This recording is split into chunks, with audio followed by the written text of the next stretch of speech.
आप देख रहे हैं अनहोनी। तो चलिए बढ़ते हैं आज की इस कहानी की ओर।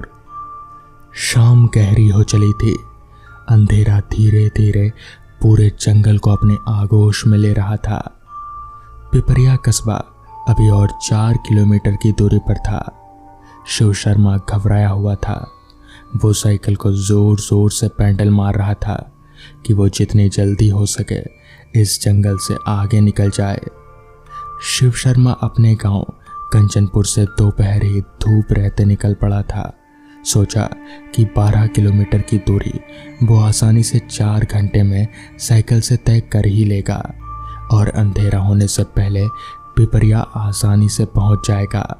पर अचानक घने बादल छा गए और जंगल का वो इलाका धीरे धीरे कालिक जैसे अंधेरे में समा रहा था। कंचनपुर से 12 किलोमीटर दूरी पर पिपरिया एक बड़ा कस्बा था। वहाँ का काली मंदिर बहुत विख्यात था। आसपास के गांव से लोग वहाँ मन्नत मांगने आते थे। यही नहीं, वसंत और शरद नवरात्र के समय उस मंदिर में बहुत बड़े पैमाने पर पूजा आदि का आयोजन होता था। नवरात्र के 9 दिन देवी की विशेष पूजा की जाती और हवन आदि भी किया जाता। वहाँ बहुत बड़ा मेला भी लगता था। इस नवरात्र के दिनों में वहाँ उस मंदिर के बड़े पुजारी देव शर्मा हवन आदि किया करते थे। इस नवरात्र का उत्सव इतना प्रसिद्ध था कि दूर दूर के इलाकों से लोग भारी संख्या में आते थे। पर इस साल पूजा के आयोजकों के निकट भारी समस्या तय थी। वो ये कि उस मंदिर के पुजारी देव शर्मा कुछ महीनों पहले संदिग्ध रूप से गायब हो गए। कई दिनों बाद उनका शरीर बहुत ही बुरी हालत में सूखी बावड़ी में पड़ा मिला। उनका सिर कटा हुआ था और सभी हथेलियां बाहर निकल पड़ी थी।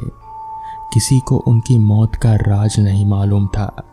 अब उस मंदिर में पूजा करने के लिए कोई पुजारी नहीं था। गांव वाले मिलजुल कर किसी तरह मंदिर का पाठ पूजा चला रहे थे। अब नवरात्र आ गया तो काफी सोच विचार कर पंचायत की सलाह पर वहां के जमींदार विष्णुगुप्त ने इस बार कंचनपुर के पुजारी शिव शर्मा को नवरात्र के पूजा हवन आदि करने का जिम्मा दे दिया। अब कल से नवरात्र है। अंततः आज शाम ही पहुंचकर पूजा के इंतजाम आदि देखने शिव शर्मा जा रहे थे कि ऐसी मुसीबत में फंस गए। शिव शर्मा तेजी से साइकिल चला रहा था। अब शाम के 6 बजे ही खूब अंधेरा हो गया। काले मेघ कहाँ से आ गए पता ही नहीं चला। रह रहकर बिजली जोर से कड़क रही थी। शिव शर्मा इतने शाम के पहली बार उस जंगल के रास्ते से जा रहे थे। उस जंगल के बीचों बीच एक पतली पगडंडी गुजरती थी।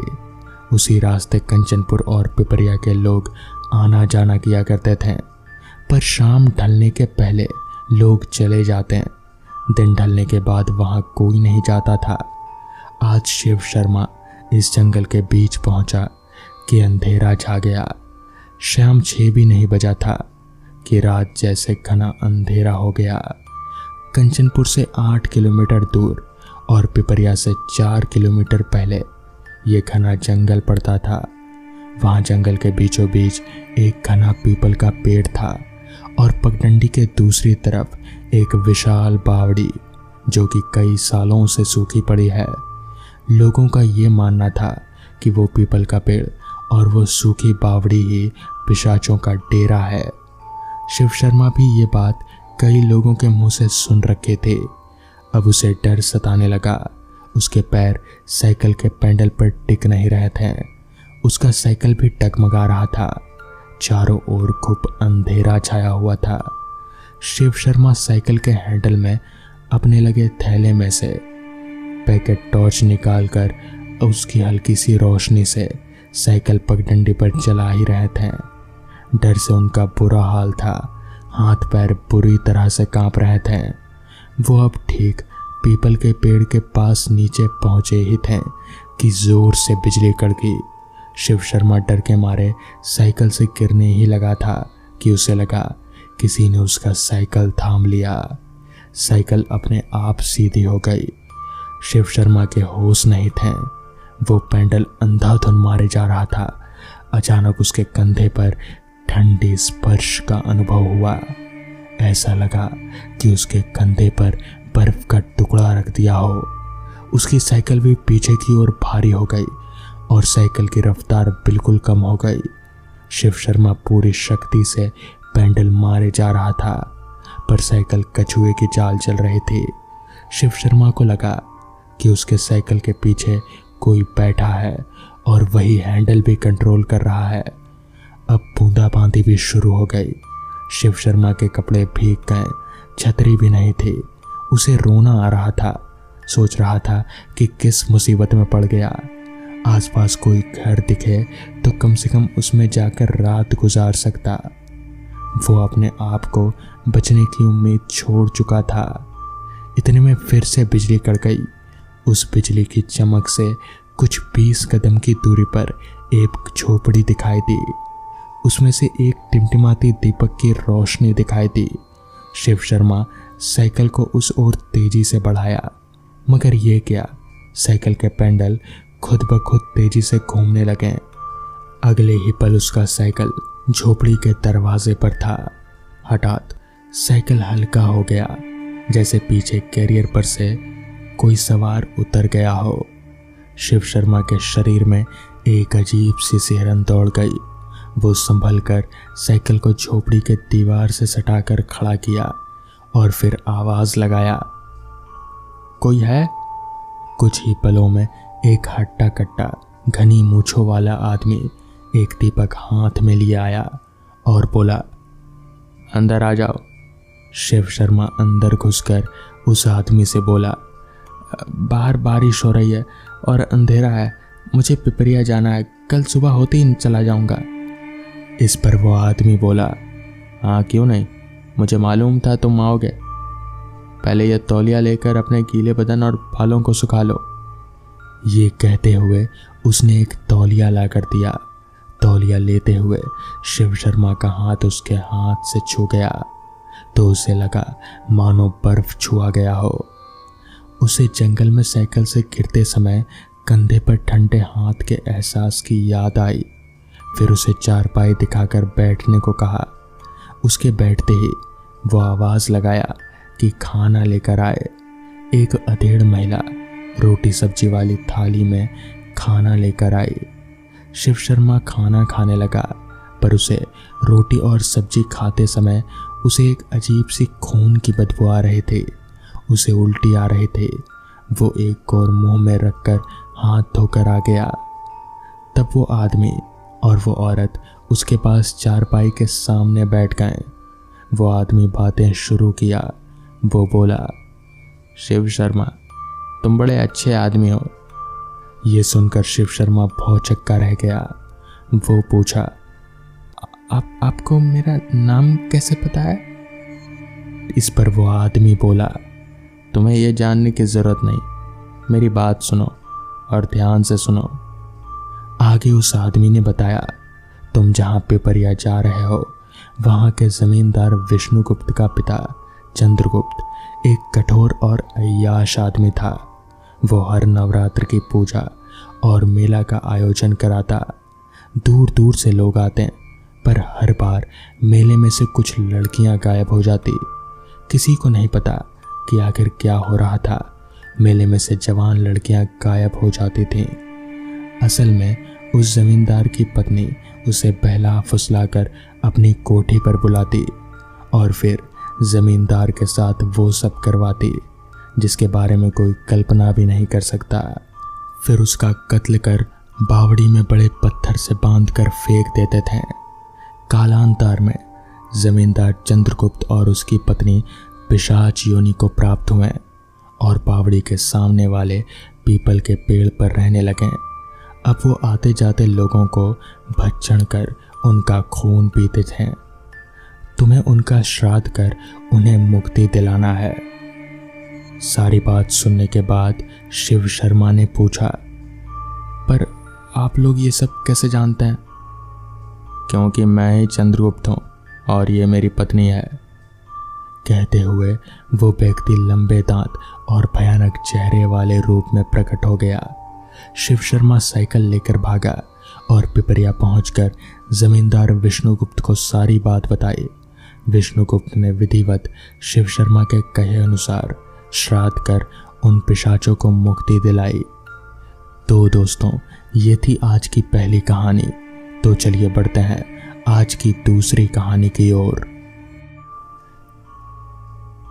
रात के 9 बजे मंजीत और पीयूष अपने कमरे में बैठे अपने फोन चला रहे थे कि तभी उनके दरवाजे पर किसी ने दरवाजा खटखटाने की आवाज आई। मंजीत ने पीयूष को कहा, देख तो भाई कौन आया है। मंजीत की बात सुनकर पीयूष ने जवाब देते हुए कहा, अबे भाई, मैं भी फ़ोन पर कुछ ज़रूरी काम कर रहा हूँ, तू जाकर देख लेना कौन है। पीयूष का जवाब सुनकर मंजीत ने फिर कहा, हाँ पता है क्या ज़रूरी काम कर रहा है, ज़रूर किसी से चैट कर रहा होगा और क्या। ये दोनों आपस में ही एक दूसरे को दरवाज़ा खोलने को बोल रहे थे। तभी एक बार फिर किसी ने इनका दरवाज़ा खटखटाया। इस पर पीयूष ने मंजीत से कहा, जा भाई तू ही देख लेना कौन है, समझा कर यार, बहुत ज़रूरी बात चल रही है अभी मेरी। इस पर मंजीत अपनी जगह से उठा और पीयूष को बोला, घुस जा अपने फ़ोन में। इतना बोलकर मंजीत दरवाज़ा खोलने के लिए दरवाजे के पास गया और थोड़ा ज़ोर से बोला, कौन है। मंजीत के इतना बोलने के तुरंत बाहर से आवाज़ आई, अरे मैं सूरज हूँ, अब जल्दी दरवाज़ा खोल। सूरज इन दोनों का ही दोस्त था और वो यहाँ कभी कभी इनके साथ पार्टी करने के लिए आया करता था। पर इतना सुनते ही मंजीत के जो हाथ दरवाजे की कुंडी खोलने के लिए ऊपर उठे थे वो वहीं रुक गए और मंजीत तुरंत पीछे पीयूष की तरफ मुड़ा तो उसने देखा पीयूष भी अपना फ़ोन नीचे रख उसे ही देख रहा था। मंजीत तुरंत दरवाजे के पास से पीयूष के पास आया और बोला, सुना भाई। पीयूष ने जवाब देते हुए कहा, भाई ये कैसे हो सकता है, अभी 1 घंटे पहले ही तो हम लोग सूरज के अंतिम संस्कार से होकर आए हैं। ये दोनों सूरज की आवाज़ सुनकर इसलिए डर रहे थे क्योंकि कल सूरज का एक्सीडेंट होने की वजह से उसकी मौत हो गई थी। वैसे भी सूरज बहुत तेज बाइक चलाता था और हेलमेट कभी नहीं पहनता था और इसी वजह से जब उसका एक्सीडेंट हुआ तो उसका पूरा सर फट गया और उसकी उसी समय मौत हो गई और आज उसका अंतिम संस्कार था और वहीं से 1 घंटा पहले होकर मंजीत और पीयूष आए थे और दोनों हैरान होकर बस यही सोच रहे थे कि तभी एक बार फिर बाहर से सूरज की आवाज़ आई, अबे कहाँ चले गए दोनों, मैं कब से बाहर खड़ा हूँ, जल्दी दरवाज़ा खोलो। पर मंजीत और पीयूष की तो जैसे रगों में खून ही ना हो, वो दोनों मूर्ति बने बस एक दूसरे को देखे जा रहे थे और सूरज बाहर खड़े खड़े बस दोनों को आवाज़ लगाए जा रहा था। वो बोल रहा था, यार दरवाज़ा तो खोलो, मैं आज पार्टी का पूरा सामान लाया हूँ। पर उन दोनों की पार्टी तो सूरज की आवाज़ सुनकर ही निकल गई थी। पर तभी एकदम से वो सभी आवाज़ें जो सूरज की आ रही थी वो सभी आना बंद हो गई। अब ऐसा लग रहा था जैसे अब बाहर कोई नहीं हो। अब मंजीत और पीयूष भी यही सोच रहे थे कि ये कैसे हो सकता है, कोई मरा हुआ इंसान जिसका अंतिम संस्कार भी हो गया हो, वो आकर आवाज़ कैसे मार सकता है। यही सब सोचते हुए दोनों बैठे हुए थे और अभी दोनों ने उस डर को ख़त्म भी नहीं करा था कि तभी उनके बाथरूम से ऐसी आवाज़ें शुरू हो गई जैसे कोई बाथरूम के अंदर हो। पर यह भी कैसे हो सकता है क्योंकि इस घर में मंजीत और पीयूष के सिवा कोई नहीं रहता है और ना ही आज कोई इनके घर आया हुआ था। आवाज़ें सुनकर दोनों बाथरूम के दरवाजे की तरफ देखे जा रहे थे कि तभी बाथरूम का दरवाज़ा अपने आप खुला और उसके अंदर से सूरज निकला जिसने अपने एक हाथ में 2-3 बोतल और चखने का सामान ले रखा था। उसके बाद सूरज बाथरूम से बाहर आया और उन दोनों के पास पार्टी का सारा सामान रखा और फिर सूरज ने उन दोनों से कहा, अरे खड़े खड़े मुझे घूर क्यों रहे हो? पर वो दोनों डरे डरे सूरज को देखे ही जा रहे थे। उन दोनों को कुछ समझ में नहीं आ रहा था कि वो दोनों क्या करें। तभी सूरज इन दोनों के और पास गया और बोला, जब मैं पीता नहीं था तब तो तुम दोनों ने मुझे कल ज़बरदस्ती दारू पिलाई और अब तुम पीने से मना कर रहे हो। उसकी बात सुनकर मंजीत ने डरते हुए कहा, भाई हम तो तेरे दोस्त थे भाई, हमें जाने दे। सूरज ने फिर कहा, तुम मेरे दोस्त हो इसलिए तो मैं तुम्हारे पास आया हूँ। अब मैं तुम दोनों को अपने साथ लेकर जाऊंगा, फिर हम तीनों मिलकर खूब पार्टी करेंगे। पर मंजीत और पीयूष को तो जैसे कुछ समझ में ही नहीं आ रहा था। वो दोनों बस यही सोच रहे थे कि कहीं ये उन दोनों का कोई सपना तो नहीं है। पर यह उन दोनों का कोई सपना नहीं था। दोनों डरे डरे बार बार सूरज से अपनी जान की भीख मांग रहे थे, पर सूरज पर उसका कोई असर नहीं हो रहा था और ऐसा लग रहा था जैसे सूरज के मरने के बाद अपने दोस्तों के बिना वो रह नहीं पा रहा हो, इसलिए वो आज अपने दोनों दोस्तों को लेने आ गया हो। उसके सूरज के बोतल को अपने साथ लाया था, उसने उन दोनों के मुंह में लगा दी और बोतल तब तक खाली नहीं हुई जब तक मंजीत और पीयूष पीते पीते मर नहीं गए। सूरज उन दोनों को अपने साथ ले जाने आया था और उन दोनों को अपने साथ लेकर ही चला गया। तो दोस्तों, ये थी आज की कहानियाँ। अगर आपको ये कहानियाँ पसंद आई हों तो वीडियो को लाइक और चैनल को सब्सक्राइब करना ना भूलें। तो मैं आपका दोस्त आर्यन जल्द ही मिलूँगा आपसे ऐसी ही नई कहानियों के साथ। तब तक के लिए अपना ख्याल रखें।